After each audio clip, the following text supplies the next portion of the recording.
রাতের অন্ধকারে মাছের পুকুর পাহারাদারের ঘরে বিধ্বংসী অগ্নিকাণ্ড। ঘটনা উদয়পুর পশ্চিম খিলপাড়ার অন্তর্গত ৩ নম্বর ওয়ার্ডে। জানা যায়, পুকুরের মালিক সুকান্ত দাসের পুকুর পাড়ে নিরাপত্তা রক্ষীর জন্য তৈরি করা ছিল একটি ঘর। সেই ঘরে কে বা কাহারা অথবা কিভাবে মঙ্গলবার রাতে বিধ্বংসী অগ্নিকাণ্ড সংঘটিত হয় তা বুঝতে পারছে না পশ্চিম খিলপাড়া আদিপাড়া এলাকার লোকজন। এই বিধ্বংসী অগ্নিকাণ্ড দেখতে পেয়ে গ্রামবাসীরা খবর দেয় উদয়পুর দমকল দফতরে। দমকলের কর্মীরা অগ্নিকাণ্ডের খবর পাওয়ার কয়েক মুহূর্তের মধ্যে রওনা দেয় খিলপাড়ার উদ্দেশ্যে এবং ঘটনাস্থলে পৌঁছে আগুন নিয়ন্ত্রণে আনার জন্য জল কামান শুরু করে।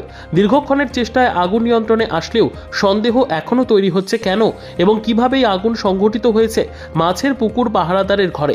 অগ্নিকাণ্ডের ঘটনায় ব্যাপক চাঞ্চল্য এবং এক দৌড়ঝাঁপ শুরু হয় গ্রামবাসীদের মধ্যে। আমাদের পশ্চিম খিলপাড়া পঞ্চায়েতের অন্তর্গত ৩ নং ওয়ার্ডে আমাদের এই পুকুর পাড়ের যে সিকিউরিটি রুম থাকে, এই সিকিউরিটি রুমের ঘরটাতে আগুন লাগেছে।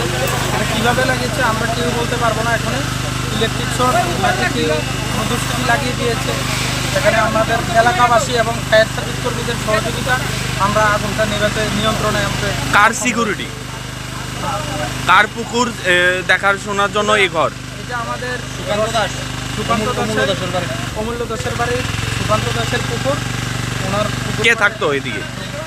এখানে একজন তো তারা কাকে ভাড়া দিয়ে রেখেছে ঠিক আমাদের জানা নেই। একটা ভাড়াটিয়া ছিল, আজকে নাকি উনি এই ঘর থেকে ভাড়াটিয়া শেষ করে চলে গেছেন। হ্যাঁ, বর্তমানে উনি বাজারে ঘোরাফেরা করছেন। ইতিমধ্যে এই ঘরের মধ্যে আগুন লেগেছে। এখন আমরা আমাদের এলাকাবাসী এবং ফায়ার সার্ভিসের কর্মীদের দ্বারা আমরা আগুন নিভাতে আমরা নিয়ন্ত্রণ